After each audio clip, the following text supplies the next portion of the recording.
बिस्मिल्लाहिर्रहमानिर्रहीम। आपकी राय के साथ रजा कफ़ील और आमर महबूब का सलाम।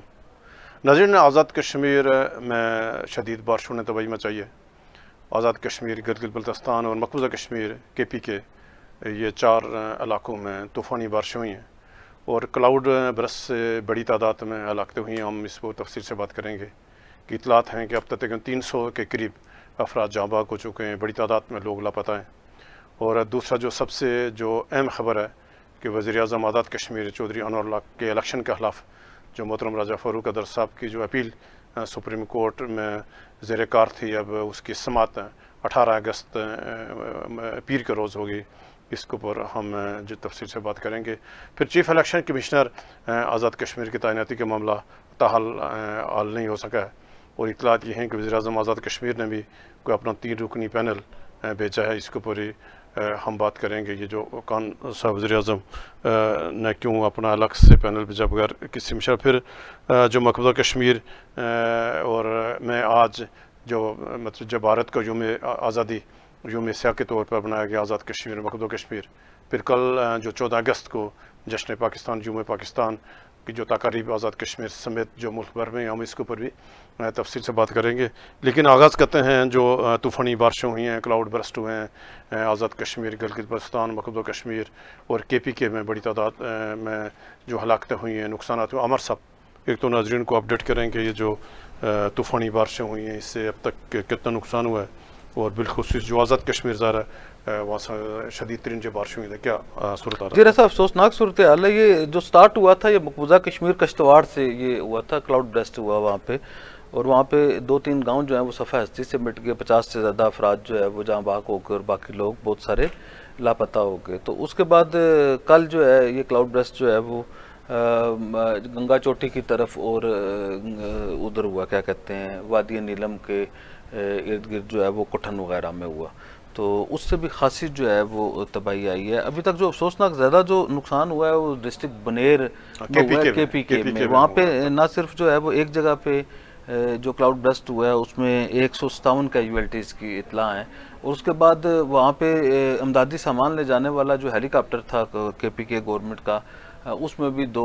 पायलटों समेत जो है वो 3 अमले के एहलकारों की और उस 5 लोगों की शहादत की भी इतला है। और वो हेलीकॉप्टर जो KPK इमदाद करने के लिए लेके जा रहा था वहाँ पे। इसके अलावा जो बटग्राम है, वहाँ के जो दूर दराज इलाके हैं वहाँ पे भी क्लाउड ब्रेस्ट से जो है वो 3 गांव जो है वो उनके वहाँ पे भी 40 से ज़्यादा जो है अफराद के जहाँ बहक होने की इतलात हैं। और इसके अलावा ज़िला मानसेरा में और इज्तिमाई तौर पे जो अभी तक जो है वो 250 के करीब जो है वो कैजुअल्टीज़ जो है वो उसको कंफर्म किया जा चुका है। KPK के डिस्ट्रिक्ट बुनेर में और जो इर्द गिर्द के जो इलाके हैं जो साथ उनके जुड़वा डिस्ट्रिक्ट्स हैं, मालाकंड डिवीजन में बाजोड़ है, मानसेरा है, बाजोड़ उधर से दूर है, इनके साथ ये स्वात लगता है, दीर वगैरह ये जो है, इसमें जो है हंगामी हालत का जो है नफाज किया गया है। और इसी तरह जो है ज़िला मानसेरा और ज़िला बटग्राम जो है KPK के, इसमें भी हंगामी हालत का ऐलान किया गया है। आज़ाद कश्मीर हुकूमत की जानिब से जो है वो अभी तक जो सरकारी दादोशुमार जो बताए गए हैं उसमें उन्होंने 3 अफराद के जहाँ बाग होने की इतला दी है। इज्तिमाई तौर पर STM ने जो 11 अफराद जो हैं ज़ख्मी हैं, 366 घर जो है वो तबाह हुए हैं, 13 जो है अमलाक हैं जिसमें दुकानें हैं, 14 मवेशी के हलाक होने की इतला की गई है। और मुजफ्फराबाद से जो एक हुकूमत आज़ाद कश्मीर से जारी किया, मुजफ्फराबाद एबटाबाद जो रास्ते में है, लोहार गली वहाँ से बंद है। मुजफ्फराबाद और एबटाबाद जो है उसका ज़मीनी रास्ता बंद है। जेलम वैली जिसे हटियाँ बाला कहते हैं, वहाँ से जो बनी हाफिज़ रोड है साहबजादा साग जफ़र के घर जाने वाला, उसके जो है वो बंदिश की इतला है। इसी तरह जो है वो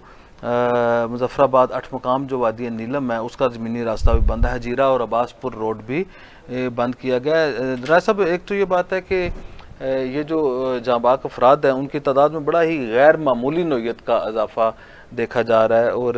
कुदरती आफत है, इसके ऊपर इंसान लापता लोग हैं, यानी क्लाउड ब्रेस्ट बहुत सारे जो है वो क्लाउड ब्रेस्ट होने की वजह से जो है वो लापता लोग हैं जिनके अभी तक कोई वो मिल नहीं रहे कुछ लोगों के। और मौसम की ख़राबी की वजह से जो है वो बहुत सारी जगह के ऊपर जो है वो इमदादी कार्रवाइयाँ जो हैं उस तरह नहीं की जा सकी। तो पूरी कोशिश की जा रही है इस हवाले से, इंसान को जो है वो ये तो नहीं कहा जा सके। इसी तरह जो वादी नीलम में जो कुटन रेस्ट हाउस है, आपको पता है वहाँ पे हमारा जो है बड़ा मशहूर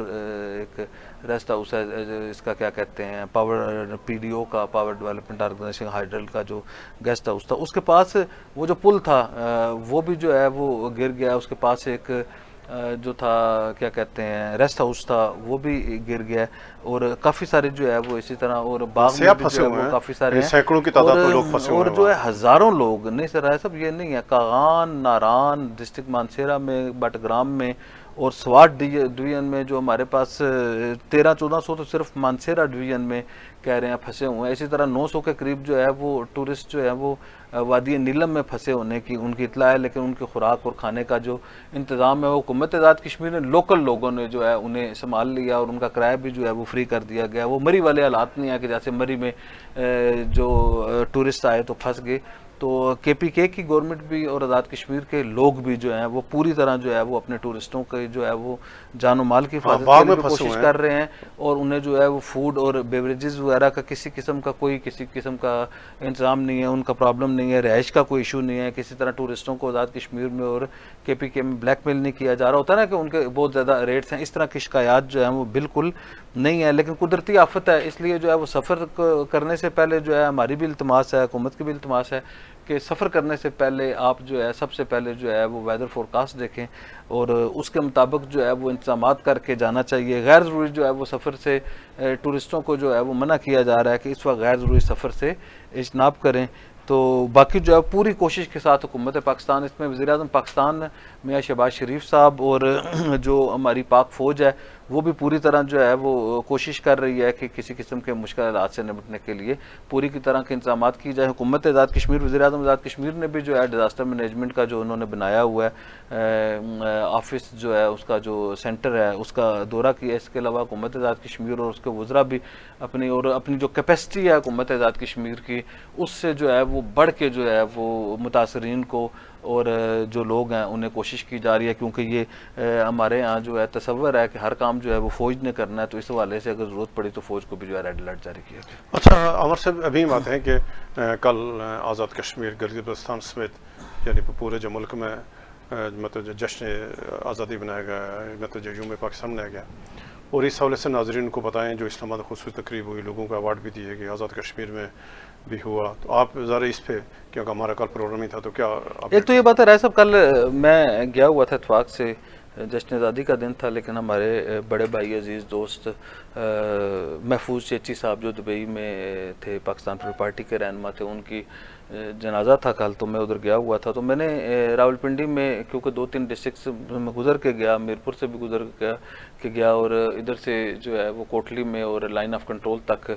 खुरट्टा लाइन ऑफ कंट्रोल है, तो ये जो रास्ते में मैंने देखा तो बड़ा ही जो है वो जोश और जज्बा था। पाकिस्तान के परचम और आज़ाद कश्मीर के परचम जो हैं वो बहुत बड़ी तादाद में जो है लोगों ने वो लगाए हुए थे, बाज़ार जो है वो सजे हुए थे, मुख्तलिफ़ जगह पे तकारीब हो रही थी। इसी तरह जो है सरकारी तकारीब का भी इनेकाद किया गया। हुकूमत पाकिस्तान की जानिब से पहली बार जो है वो 14 अगस्त के ऊपर परेड का जो है वो परेड ग्राउंड में एक तकरीब का इनेकाद किया गया। मरका हक और जश्न आज़ादी को मिला के जो है वो एक कंबाइन जो है वो किया गया। बाज़ जगह पे एतराज़ात आए, बाज़ अखबारात के ऊपर जो इश्तिहारात लगाए गए हुकूमत पाकिस्तान की जानिब से या महकमा इत्तलात की जानिब से या जिसने भी वो लगाए, जिसमें कायद-ए-आज़म और अल्लामा इकबाल की फ़ोटो निकाली गई, उसे खासा जो है वो उसके ऊपर तनकीद का निशाना बनाया जा रहा है। अपोजिशन भी उसके ऊपर तनकीद कर रही है और अवाम जो है वो भी कह रही है कि कायद-ए-आज़म रहमतुल्लाह अलैह और जो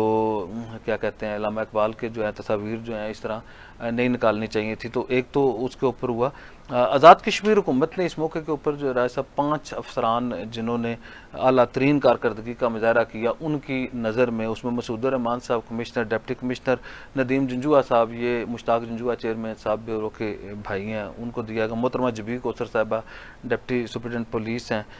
ख्वाजा सदीक साहब और वलीद अनवर असिस्टेंट कमिश्नर्स हैं। इनको जो है वो जंगी हालात में जो है वो हुकूमत, लेकिन ये आज़ाद कश्मीर हुकूमत की नामिनेशन के ऊपर जो उन्होंने आज़ाद कश्मीर हुकूमत ने सरकारी तौर पे इन अफसरान को नामिनेट किया था,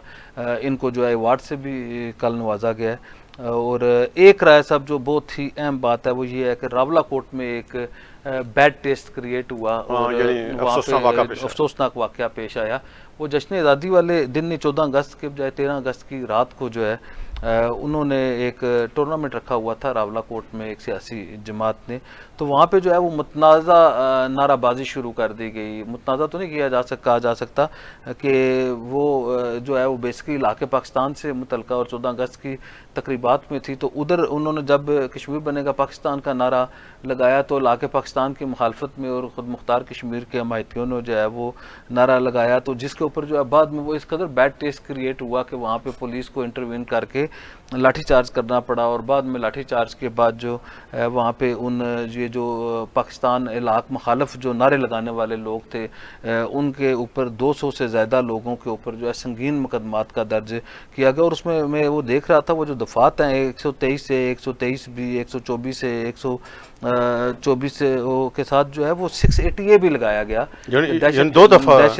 FIRs हैं मुख्तलिफ। लेकिन ये जो है वो दहशतगर्दी, वो अगर उसकी डिटेल आपके पास है तो अगर आप शेयर कर दें तो ज़्यादा बेहतर है। अच्छा नाज़रीन, ये वाक़या इस तरह के साथ हुआ कि 13 अगस्त को वहाँ जब मतलब जो सरदार अशरफ यानी स्टेडियम में एक मतलब जो वॉलीबॉल मैच का इनेकाद किया गया, और ये अफसोसनाक बात है कि यानी उस खेल के मैदान को जब जाकर सियासी मकासद के लिए इस्तेमाल करने की कोशिश की तो वहाँ जाकर फिर जाकर बदमज़गी पैदा हुई। और वहाँ इससे पहले भी आपको याद होगा नाज़रीन के यानी मतलब जो गुज़श्ता रोज़ या उससे यानी मतलब जो गुज़श्ता साल या उससे जो पहले भी सरदार तनवीर इलियास खान साहब ने 14 अगस्त का वहाँ बहुत बड़ा जलसा किया था। उससे पहले भी तो जब एक कोई मखसूस जमात अगर अपने प्लेटफॉर्म से करती है तो रावलाकोट ज़ाहिर है यानी पुंछ का वो हेडक्वार्टर है, और वहाँ यानी तमाम सियासी जमातें मुख्तलिफ नज़रियात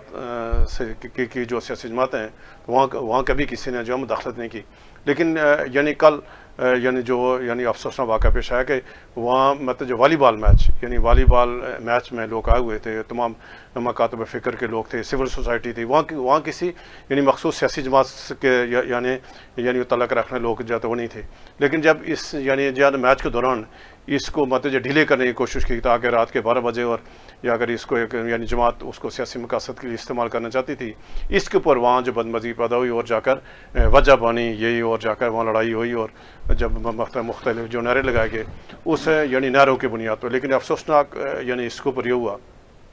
कि जो पाकिस्तान की सियासी जमातें हैं इस तरह के फंक्शन सियासी प्लेटफॉर्म पे होने चाहिए थे, और जब कोई सियासी जमात अगर अपने किसी मकासद के लिए जो मर्जी चाहे ख्वाह इलाके पाकिस्तान का है, ख़ुद मुख्तार जमात का है, तो ज़ाहिर है जो आज़ाद कश्मीर तहरीक आज़ादी कश्मीर बेस कैंप है वहाँ मतलब जो मुतनाज़ा इलाका है, और उसके बावजूद जब वहाँ इस तरह के हालात पैदा होंगे और वहाँ अमर सब जो उसमें अफसोसनाक बात यह है कि आपने जैसे कहा कि 200 से ज़्यादा लोग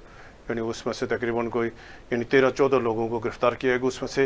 यानी 6 लोगों का 9 रोज़ के लिए यानी 9 रोज़ के मतलब जो रिमांड पर जो पुलिस के हवाला किया गया। ज़ाहिर एक जब एक यानी इस एक्टिविटी को जब आप इस तरह के साथ करेंगे, पकड़ दकड़ करेंगे, गिरफ्तारी करेंगे, ज़रा इसका फिर हिंदुस्तान फ़ायदा उठाएगा, फिर इसके ऊपर जो प्रोपेगेंडा करेगा। एक तो ये बात है गलत रवायत है। हुकूमत आज़ाद कश्मीर जो है वो इस हवाले से शायद वो एक पैगाम देना चाह रही थी अवामी एक्शन कमेटी को, शायद ये ज़ीरो टॉलरेंस के हवाले से, या ये पैगाम देना चाहते हैं कि हम आपको अब सख्ती से निपटेंगे। तो इन मामलात का जो लोग पुंछ के अमूर के माहिर हैं, आप ये देखें ना कि कुछ लोग अब तो वो अफसरान भी नहीं ऐसा करें जरूरत क्या थी कि आपका फुटबॉल मतलब जो वॉलीबॉल का मैच हो रहा था मैच होने दें। एक तो रूटीन की बात थी ना, मैं ये कह रहा हूँ कि जब एक दौर होता था, हमारे दोस्त हैं बड़े भाई हैं सरदार गुलफाज साहब, वो आपको पता है आज़ाद कश्मीर के सारे अजला में रेड SP भी रहे और बाद में DIGs भी रहे, तो वो ऐसे जो माहिर लोग होते हैं उनकी मौजूदगी में इस तरह के वाक़यात जो है वो देखे नहीं जाते थे। अब ये जो नए अफसरान आए इनकी भी जो है इश्यूज़ के ऊपर उस तरह नहीं है। वहाँ पे मेरे ख्याल में ज़हीर साहब लगे हैं, ज़हीर साहब भी बड़े समझदार अफसर हैं, लेकिन शायद पॉलिसी जो है वो चेंज है, या वो अफसरान जो है वो हुकूमत को उस अंदाज से कायल और मायल नहीं कर सकते। अदरवाइज़ एक बार मैं आपको बताता हूँ कि सरदार गुलफाज साहब के ऊपर पथराव हो गया और मंगला उस पावर हाउस की तरफ एक बहुत बड़ा जुलूस जा रहा था, तो उनकी आंख को लगी उसके ऊपर। बाद में पुलिस वालों ने बड़ा शदत किया, तो शहरी भी होते थे सारे इकट्ठे हो गए कि हमने क्या करना है, तो उन्होंने उसी वक्त जो है वो सारे उन लोगों को छुड़ा दिया, मीरपुर के लोगों को, बच्चे जो पकड़े हुए थे उन्होंने पथराव छितराव करने में उन्होंने सबसे पहले उनको छुड़ाया था। तो एक अच्छा पैगाम देने से बहुत ज़्यादा जो है वो उसके बाद कभी मीरपुर में उस तरह के हालात, अभी ये जो उन लोगों की कुर्बानियाँ और कोशिशें काफ़ी थी कि आज तक मीरपुर डिवीज़न में उस तरह के दोबारा हालात पैदा नहीं हुए। अब ये देखें एक गलतफहमी जो जो है या जो भी है इसके ऊपर, एक तो ये बार सरदार तनवीर लियाज साहब ने पिछली बार फंक्शन किया, उनका एक बड़ी तादाद में लोग आए थे पाकिस्तान से, यानी जो गुलकार गए हुए थे, फंक्शन हुआ, किसी ने एतराज नहीं किया, वो भी उसके ऊपर था, तो किसी को एतराज नहीं था। ये एक सियासी जमात का था तो उसे वो करना चाहिए। अब राय साहब ये कह रहा हूँ एक टूर्नामेंट था, लेकिन उसे शायद मुस्लिम लीग नून जो है वो नहीं किया था ना, मुस्लिम लीग। अच्छा, अब राय साहब ये जो सूरत-ए-हाल है, अब जो इशू है इसके ऊपर अब मिस हैंडल हो गया, मुझे इसकी बहुत सारी डिटेल तो नहीं पता, लेकिन बज़ाहिर मुझे ये इतला थी कि ये एक सियासी जमात ने वहाँ पे जश्न आज़ादी के मौके पे एक वॉलीबॉल टूर्नामेंट रखा हुआ है। नहीं रखा, वो रखते इशू नहीं होना था। अगर वो था, अगर किसी ने रखा तो उसे बज़ाहिर ये कहा रहा था, मुझे मुस्लिम लीग नून का बताया जा रहा था, लेकिन उसका जो भी इशू है, अब इशू ये है कि इसके ऊपर जो है वो अब इन्हें जो है अवामी एक्शन कमेटी का समझ के वो किया जाए। अवामी एक्शन कमेटी को कश्मीरी साहब और शौकत नवाज मीर साहब ने इसके ऊपर बड़ा शदीद रद्द अमल दिया है और मुतालबा किया है कि फौरी तौर पर इन्हें आप छोड़ें। अब 99 दिन की जो है, आप अगर किसी को जो है वो रवायत डालेंगे तो आगे से जो है वो उसके ऊपर जो है वो रद्द अमल होगा। अब अंदरूनी और बैरून मुल्क जो है वो ऐसे हालात नहीं है आज़ाद कश्मीर के वाले से कि उन्हें अगर आप ना करेंगे, तो मेरा ये ख्याल है कि हुकूमत आज़ाद कश्मीर को और इन लोगों को मिल बैठ के करना चाहिए और ऐसी जो है वो टर्म्स एंड कंडीशन शहरों के अंदर मिसाक होना चाहिए कि आप जो है वो किसी के जो है वो नजरिए को छेड़े ना और अपने नजरिए को छोड़े ना। देखें ना, आज़ाद कश्मीर में अगर अक़वाम मुत्तहिदा जो है सबसे पहली बात यह है कि अक़वाम मुत्तहिदा जो है वो 2 ऑप्शन कश्मीरियों को देती है।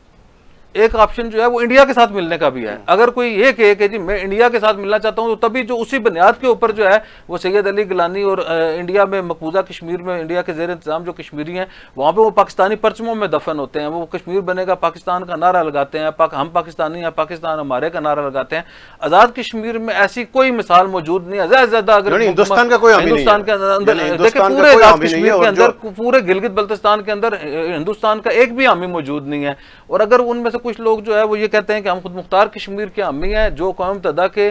करारदादों के अंदर अभी मौजूद नहीं है। अगर मैं ये कह रहा हूँ कि अगर उनकी जो है वो शख्सी आज़ादी छीनेंगे तो हमें जो है इसका नुकसान उठाना पड़ेगा। मेरा ये ख्याल है कि लोगों के साथ बैठना चाहिए। तकारीब के हवाले से भी राय साहब जो है ना, कुछ ना कुछ जो है इंतजामिया की जिम्मेदारी होती है कि कोई बड़ी तकारीब है उसमें देख लेना चाहिए कि इस तरह की बात नहीं है। आप ही को याद होगा बैसर सुल्तान में मुचोई साहब ने दुनिया भर में एक शुरू किया था, एक मिलियन मार्च के नाम से। वो लोग मिलियन नहीं होते थे, लेकिन सिंबॉलिक ये होता था कि सारी सियासी जमातें उसमें उन्होंने सबसे पहले ये क्या किया था कि उस वक्त वो पाकिस्तान पीपल्स पार्टी में थे या तहरीक इंसाफ में थे, तो वो करते क्या होते थे, बैसर सुल्तान वो एक कमेटी बनाते थे और उसके बाद ये सबसे पहले बात ये तय होता था वहां पे किसी सियासी जमात का कोई झंडा नहीं होगा, झंडा सिर्फ कश्मीर का होगा। अब कश्मीर के इशू के ऊपर तो आपको किसी ना किसी जो है वो किसी कम अज कम किसी शराइत के ऊपर जो है वो राजी होना चाहिए। तो मेरा ये ख्याल है कि ये जो दफात हैं इन्हें अलग करके ये FIR जो है इसका जो है वो गैर जानदाराना जो है वो करना चाहिए। इससे जो है वो हालात ख़राब होंगे और जो लोग पुंछ के माहिर हैं, जो लोग ये समझते हैं, जो लोग जानते हैं रावला कोट की सरजमीन के हवाले से, तो मेरा ये ख्याल है कि वहाँ पे जो है ऐसे हालात पैदा होने से वो रावला कोट की लगी हुई जो आग है वो पूरे आज़ाद कश्मीर में फैलती है और फिर बाद में पूरी दुनिया में फैलती है और फिर उसकी कीमत चुकानी पड़ती है। तो मेरा ये ख्याल है कि हुक्मरानों को और वज़ीर-ए-आज़म अनवर हक साहब को और ख़ास तौर पर करना वकार नूर साहब, क्योंकि हुकूमत जो है आज़ाद कश्मीर में सिर्फ 2 बंदों की है और जो पॉलिसी है वो भी सिर्फ 2 बंदों की है, एक अनवर हक साहब की है, करना वकार नूर साहब की है। तो ये क्योंकि पुलिस जो है वो करना वकार नूर साहब का महकमा है, तो वो हर चीज़ को मार दो, उठा लो, जला दो, मगर दहशतगर्दी के दफात लगा दो, कार्य सरकार की मुदाखलत के दफात लगा दो। तो मेरा ये ख्याल है कि शख्सी आज़ादियों और शहरी आज़ादियों के ऊपर जो है वो इस तरह की जो पोजीशन है वो लेना, मेरा ये ख्याल है कि ये नामुनासिब होगी। और मैं तो ये समझता हूँ, ये तजवीज़ देता हूँ कि वज़ीर-ए-आज़म आज़ाद कश्मीर को, कि हुकूमत आज़ाद कश्मीर को, कि आप जो है वो 2-3 तरह के थिंक टैंक बना के चलें। एक तो ये बात है ऑल पार्टीज़ कॉन्फ्रेंस बुला के वो मुशावरत करें आज़ाद कश्मीर के संगीन हालात के ऊपर। इसके अलावा जो है वो रिटायर्ड ब्यूरोक्रेट्स जो हैं और जो बाकी मकातब फ़िक्र के लोग हैं उनको भी जो है वो बैठा के जो है वो अपनी नाक से ऊपर जो है वो, एक तो ईगो का मैटर ऑफ ईगो को पीछे रख के इसके ऊपर जो है वो एक कंसेंसस डेवलप करें रियासत के अंदर, ताकि रियासत को आगे चलाया जा सके और जो हमारे कौमी दिन है जैसे जश्न आज़ादी है और दीगर जो कौमी दिन है उन्हें गैर मुतनाज़ा रखा जा सके। अच्छा अमर साहब, अभी हम आते हैं कि वज़ीर-ए-आज़म आज़ाद कश्मीर चौधरी अनवर हक साहब के इलेक्शन के ख़िलाफ़ जो एक अपील यानी दायर की है मोहतरम रजा फ़ारूक अदर साहब ने सुप्रीम कोर्ट में, तो क्या अपडेट है उसके हवाले से आपके पास? उसके हवाले से जो काज लिस्ट जारी हुई है उसमें 18 तारीख को जस्टिस कायम चीफ जस्टिस सुप्रीम कोर्ट हैं ख्वाजा नसीम साहब और जस्टिस सीनियर जज जस्टिस रज़ा अली खान साहब, उन पे मुश्तमिल जो बेंच है वो एक मिसलिनियस दरख्वास्त है। इसमें ये हुआ था राय साहब कि इन्होंने जो दरख्वास्त दी थी जो इन्होंने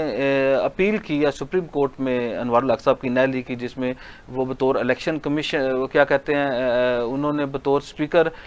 हो के जो है वो वज़ीर-ए-आज़म का इलेक्शन लड़ा। तो एक आइनी जो नुक्ता था जो 1 साल तक जो है हाई कोर्ट में पेंडिंग था, उसके हवाले से उन्होंने हाई कोर्ट के कुछ फैसलों की जो है वो अपील की है सुप्रीम कोर्ट में। और सुप्रीम कोर्ट में उन्होंने जो अपील किया उसमें उन्होंने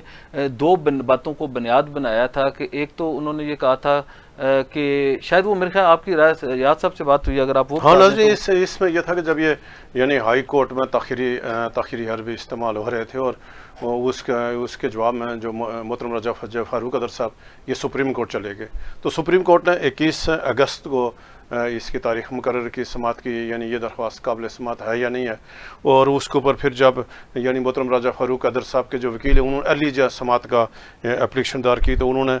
रिलीफ मांगा अदालत से। तो अभी इस पे जो 18 अगस्त को यानी इस अपील की समात होगी, इसमें जो राजा फारूक अदर साहब के जो वकील हैं राजा अयाज फरीद एडवोकेट, उनका कहना है उन्होंने 2 रिलीफ मांगे हैं अदालत से यानी सुप्रीम कोर्ट से। एक तो ये जो यानी जवाब दावा का हक था मोहतरम अनवर हक साहब का था, ये यानी हक का इनका ख़त्म हो गया और इनको यानी गैर ज़रूरी तौर पर इनको जो है ना यानी मौके फराम किए उस हक का यानी मौका यानी ख़त्म होने के बावजूद, और उन्होंने कहा कि अब इनको यानी जवाब दावा का हक इनका ख़त्म हो गया। यानी फिर उन्होंने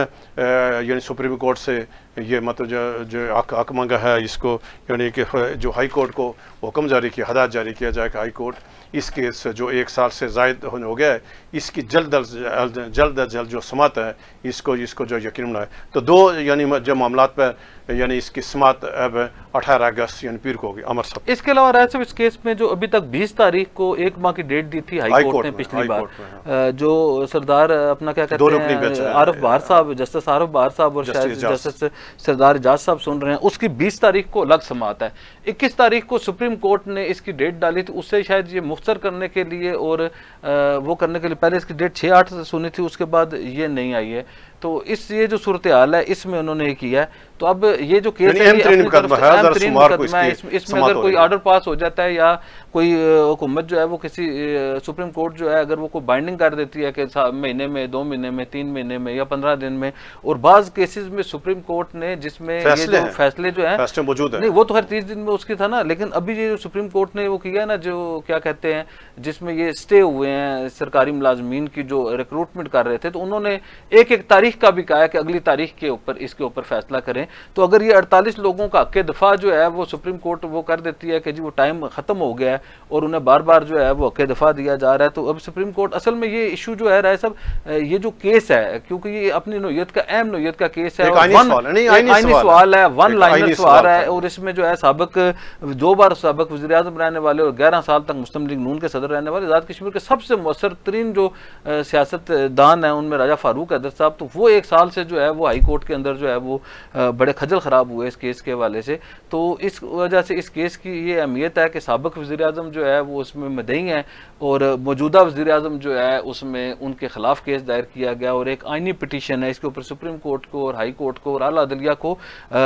इसके उसको बहुत संजीदा लेना चाहिए। आप यकीन करें कि पब्लिकली जो है वो अदालतें जो हैं उस हवाले से इसके ऊपर जो है सवालिया निशान उठ रहे हैं इस केस के हवाले से, और बार बार जो है इसकी निशानदेही करने के बावजूद जो है इस केस को जो है गैर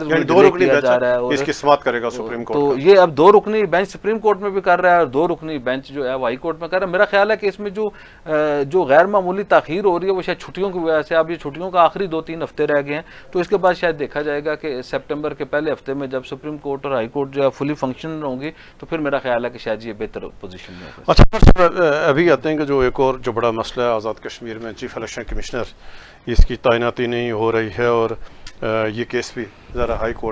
कोर्ट में ज़ेरे यानी समात हुआ, पिछली समात पर हाई कोर्ट ने को अबूरी हुक्म जारी करना था, लेकिन यानी वो ये किसी वजह से ऑर्डर पास नहीं हुआ। जब आज हमारी जुम्मत में जो वकला से बात हो रही थी, अभी आपके पास क्या इतला आता है? इतला ये भी है कि वज़ीर-ए-आज़म साहब ने को अपना सा पैनल भेजा था, ये नाज़रीन को अपडेट करेंगे चीफ इलेक्शन कमिश्नर की तैनाती हवाले से। इस केस में आजकल जो है वो ये तो पता लग सका कि इसकी कौन सी डेट है मेरा ख्याल है, लेकिन जो रिट के एडमिटेबल होने के हवाले से जो है वो ऑर्डर पास होना था, लेकिन अभी तक वो भी भी किसी वजह से वो नहीं सामने आया हाई को, क्योंकि छुट्टियां क्या कहते हैं दरम्यान में छुट्टी आ गई थी 14 अगस्त की, और आज जो है उसकी डिटेल जो है आज भी वो फाइल जो है वो नहीं निकल के आ सकी जो हमारे पास इतला थी। लेकिन जो चीफ जस्टिस क्या कहते हैं ये जो चीफ इलेक्शन कमिश्नर की तैनाती है, ये आज़ाद कश्मीर का सबसे बड़ा मसला बन के सामने आया, क्योंकि वज़ीर-ए-आज़म आज़ाद कश्मीर जो है इस वाले से इसमें ये जो हाइप इसकी इस वजह से क्रिएट हुई जब पता लगा कि आज़ाद कश्मीर ना आइन की वज़ीर-ए-आज़म आज़ाद कश्मीर ना सिर्फ आइन की खिलाफ वर्जी कर रहे हैं बल्कि अपने हल्फ की भी खिलाफ वर्जी कर रहे हैं। और आज जो है राय साहब यस्टरडे जो है इस फैसले को, क्योंकि पहले हम कहते थे 5 माह हो गए हैं, 6 माह हो गए हैं, 7 माह हो गए हैं, तो आज जो है आप नाजरीन को ये बताने की पोजीशन में है कि आज 8 माह और 1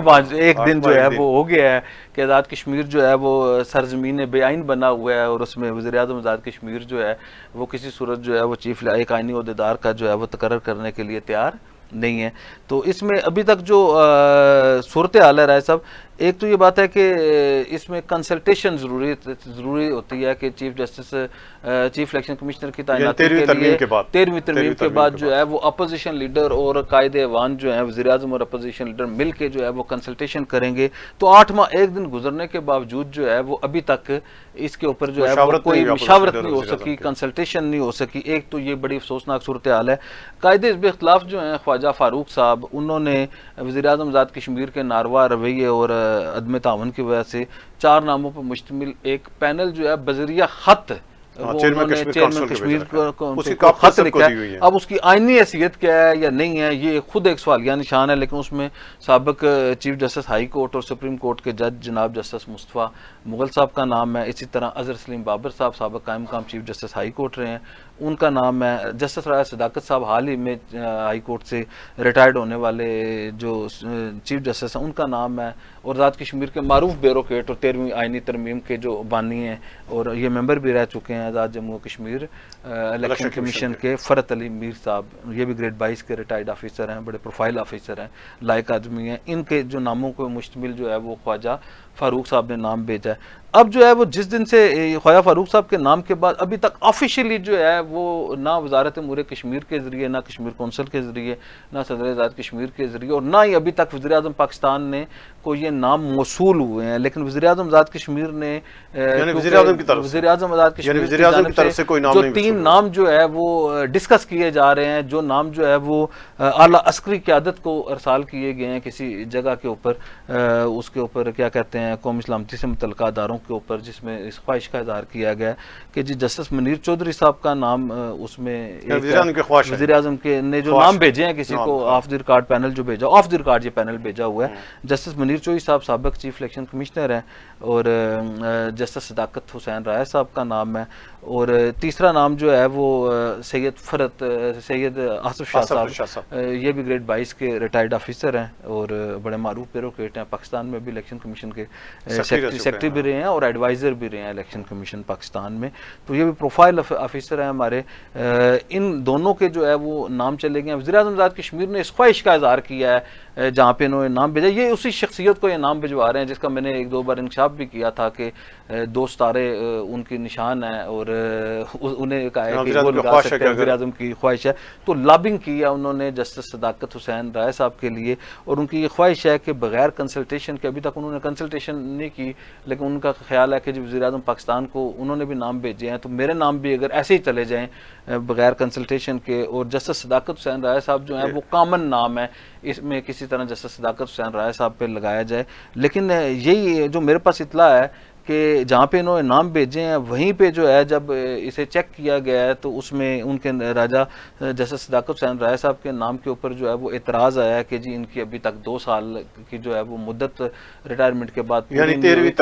तरमीम में ये है, लेकिन इसके ऊपर बहस है। जस्टिस गिलानी साहब और कुछ लोग जो है उनका ये ख्याल है कि ये लग सकते हैं और बाज़ आईनी माहिरीन का ख्याल ये है कि जी जजेस मुस्तस्ना है और इसके ऊपर जो है वो किया है। तो इसके ऊपर जस्टिस सदाकत हुसैन साहब के हवाले से या किसी भी अदालती शख्सियत के हवाले से उनका ये ख्याल है कि शायद सुप्रीम कोर्ट जो है, बाज़ लोग कहते हैं कि इसके ऊपर सुप्रीम कोर्ट के जजेस जो हैं इससे मुबर्रा हैं, हाई कोर्ट के जजेस इसके ऊपर मुबर्रा नहीं है कि सुप्रीम कोर्ट जो है वो अपीलेंट कोर्ट है, हाई कोर्ट जो है वो अथॉरिटी वाली कोर्ट थी। तो ये जो शिक है ये 13वीं आइनी तरमीम में जो है वो शामिल की गई थी। और इस शिक ये आइनी तरमीम के बानी जो हैं वो तो फ़रहत अली मीर साहब हैं और राजा मोहम्मद फ़ारूक हैदर साहब ने ये जो आइनी तरमीम की थी इसके ऊपर ये था। और इसका राय साहब एक विजडम था इसके ऊपर, कलेक्टिव जो विजडम उस वक्त जो बताया गया, हर एक शिक के पीछे कोई ना कोई विजडम होता है, तो उन्होंने ये कहा था कि हमने ये विजडम इस वजह से ये शिक की जो 2 साल की आइनी शर्त रखी है। उस वक्त उन्होंने वैसे कभी चीफ इलेक्शन कमिश्नर की मिसाल तो नहीं दी थी जिस वक्त जो बंदे ने मुझे बताया, उन्होंने ये कहा था कि जी वो कोई भी ऐसा जज कि वो हुकूमत को जो है वो रिटायर होने से पहले इस तरह का ओबलाइज करना शुरू कर दे, हुकूमत की सारी बातें मानना शुरू कर दे, या हुकूमत के साथ किसी गठजोड़ में चला जाए, या हुकूमत को किसी स्टेज पे फैसिलिटेट करके चीफ एग्जीक्यूटिव के साथ मिल के अपनी रिटायरमेंट के फ़ौरन बाद जो है जैसे क्या कहते हैं पब्लिक सर्विस कमीशन का एक आइनी होता है कि जी उसके ऊपर वो लेके 3 साल के लिए मजीद जो है वो अपनी नौकरी एक्सटेंड कर ले। तो इसलिए कि 2 साल जब उसे स्टे मिल जाएगा, 2 साल का गैप मिल जाएगा, तो उस वक्त तक वो जो चीफ एग्जीक्यूटिव या हुकूमत है जिसके ऊपर उन्होंने कोई मेहरबानियाँ की हों तो वो जा सके। तो उसके बाद उनकी जो शख्सियत है, उनका जो असल जो उनकी जो खिदमात हैं और उनकी जो असल सलाहियतें हैं उसके लिए फ़ैसला लेने के लिए ये शर्त की गई थी। तो इब्तदाई तौर पर जस्टिस सदाकत हुसैन राय साहब के ऊपर जो है वो वज़ीर-ए-आज़म आज़ाद कश्मीर ने पूरी तरह जोर लगाया हुआ है कि किसी तरह जस्टिस सदाकत हुसैन राय साहब जो हैं वो लग जाएं। और जस्टिस सदाकत हुसैन राय साहब के ऊपर बज़ाहिर जहाँ पे ऑफ द रिकॉर्ड जिस अंदाज से जिस जगह पे उन्होंने पैनल भेजा था उसी जगह पे ये एक नुक्ता जो है अभी तक सामने आया। ये मैं नाजरीन को और आपको ये बात बताना चाहता हूँ कि अभी तक ऑफिशियली जो है वज़ीर-ए-आज़म आज़ाद कश्मीर की जानिब से जो है वो किसी किस्म का कोई पैनल जो चैनल है जो उन्होंने वज़ीर-ए-आज़म पाकिस्तान को भिजवाना है और बाद में उन्होंने सदर आज़ाद कश्मीर के जरिए मंजूरी लेनी है, इसका किसी जगह पे कोई वजूद नहीं है। लेकिन जस्टिस सदाकत हुसैन राय साहब को लगाने के लिए जो है अनवारुल हक साहब सरगर्म है और उन्हें ना लगाने के लिए अनवारुल हक साहब के सारे सियासी मुखालफिन जो है वो उनकी ख्वाहिश है कि जस्टिस सदाकत हुसैन राय साहब ना लगें। और अगर ये मैं एक बार फिर पहले भी मैंने कहा था कि जस्टिस सदाकत हुसैन राय साहब क्योंकि बहुत प्रोफाइल किस्म के चीफ जस्टिस हैं, बतौर जो है वो वकील भी उनकी बड़ी खिदमात थी, बतौर हाई कोर्ट के जज और बाद में चीफ जस्टिस हाई कोर्ट की वजह से जो है वो उन्होंने बड़े मकबूल फैसले किए हैं, सारे दोस्तों में भी बड़े ज़्यादा एहतराम की निगाह से देखे जाते हैं। लेकिन अनवारुल हक साहब के साथ जो उनका तल्लक जो बुनियाद है उसकी वजह से जो है वो खासा जो है वो संगीन नोयत का जो है वो उनके ऊपर जो है वो उनकी शख्सियत को जो है अनवारुल हक साहब की वजह से नुकसान पहुंच रहा है। और अनवारुल हक साहब जहाँ पे उन्हें लगाने के लिए सबसे ज़्यादा कोशिशें कर रहे हैं और उनकी राह में सबसे बड़ी रुकावट भी जो है वो अनवारुल हक साहब भी बने। बहुत शुक्रिया हमारे साहब। नाज़रीन, ये था आज का हमारा प्रोग्राम। और कल यूम पाकिस्तान और आज जो मतलब हिंदुस्तान का यूम आज़ादी था उसके ख़िलाफ़ कश्मीरियों ने यूम स्याह बनाया। और नाज़रीन, जो कश्मीरी बाई चॉइस यानी अपनी मर्ज़ी से यानी पाकिस्तानी हैं और पाकिस्तानियों से बढ़कर पाकिस्तानी हैं, और इसका जो सबूत है या इसका जो हज़ार है यानी गुज़श्ता 78 सालों में हिंदुस्तान अपने तमाम तर वसाइल इस्तेमाल करने के बावजूद आज़ाद कश्मीर और गिलगित बल्तिस्तान से एक भी कश्मीरी नहीं ख़रीद सका, नहीं पता कर सका कि जो हिंदुस्तान का झंडा उठाकर या हिंदुस्तान के हक़ में या हिंदुस्तान का हामी हो। तो इससे बड़ी तस्दीक या पाकिस्तान के साथ कश्मीर की वफादारी का इससे बड़ा सबूत नहीं है। हाँ, जो आज़ाद कश्मीर के लोग, GB के लोग या पार जो कश्मीर के लोग हैं जो ये चाह रहे हैं कि उनकी जो रियासत आज़ाद खुद मुख्तार बने, हालांकि ये अक़वाम मुत्तहिदा की करारदादों में यानी उसके बाद 5 जनवरी 1949 के बाद ये ऑप्शन कश्मीर से ख़त्म किया गया, छीन लिया गया। तो ज़रा ये नामुमकिन है। लेकिन इसके बावजूद यानी अगर जो आज़ाद कश्मीर या गिलगित बल्तिस्तान में या जो पाकिस्तान के ज़िम्मेदार लोग हैं या आज़ाद कश्मीर की हुकूमत या आज़ाद कश्मीर को हुकूमत के जो अफसरान हैं अगर जानबूझ के ऐसे हालात पैदा कर रहे हैं कि या जो खुद मुख्तार नज़रिए के लोग हैं जो कश्मीर की आज़ाद हैसियत के हामी हैं उन पर अगर पाबंदियाँ लगाएंगे, उनको मुकदमा दर्ज करें, तो ये रियासत पाकिस्तान के ख़िलाफ़ जाता है। यानी इससे हिंदुस्तान प्रोपेगेंडा करेगा और जो हिंदुस्तान की बाहर की लॉबी है वो इससे फ़ायदा उठाएगा। तो लिहाजा इससे बचा जाए। यानी जो कश्मीर आज़ाद कश्मीर या गिलगित जो मतलब जो गिलगित बल्तिस्तान है, यहाँ तक 85 या 90% से जो ज़ायद जो लोग हैं वो हालांकि पाकिस्तान के हामी है, बल्कि जो गिलगित वाले तो बार बार मुतालबा कर रहे हैं कि उनको पाकिस्तान का सूबा बनाया जाए। इसी तरह से जो आज़ाद कश्मीर के यानी बड़ी जो यानी इक़्तिदार की जमातों उसमें सारे लोग हैं, यानी गालिब अक्सरियत भी उसकी वाज़ेह मिसाल है कि बल्दियाती इलेक्शन हुए हैं, तो बल्दियाती इलेक्शन में भी तो यानी उसमें से एक दो % शायद कोई ऐसा यानी 1 दर्जन से भी कम जो काउंसलर हैं यानी वो ऐसे लोग जो मुंतखब हुए यानी जो अलाक़े पाकिस्तान पर यकीनी रखते, लेकिन इसके बावजूद यानी अगर कोई इस तरह के साथ यानी बिलखुसूस जो गुज़श्ता रोज़ जो रावलाकोट वाक़ा हुआ, इसको जवाज़ बनाकर यानी इसको किसी सूरत यानी ये वाक़ा पेश नहीं आना चाहिए था। तो हम ज़िम्मेदार लोगों से गुजारिश करेंगे कि इस मामले को फौरी ख़त्म किया जाए और जो FIR दर्ज हुई हैं बेबुनियाद मुकदमात और संगीन मुकदमात, इससे गलतफहमी पैदा होगी और जो आज़ाद कश्मीर के हालात जो पहले से यानी वो हालात ठीक नहीं है, उनको जवाब पैदा होगा। तो लिहाजा हम गुजारिश ही करेंगे कि मामले को फौरी तौर पर हल किया जाए, इस मामले को सियासी बुनियादों पर हल किया जाए। तो इजाज़त दें, अल्लाह हाफ़िज़।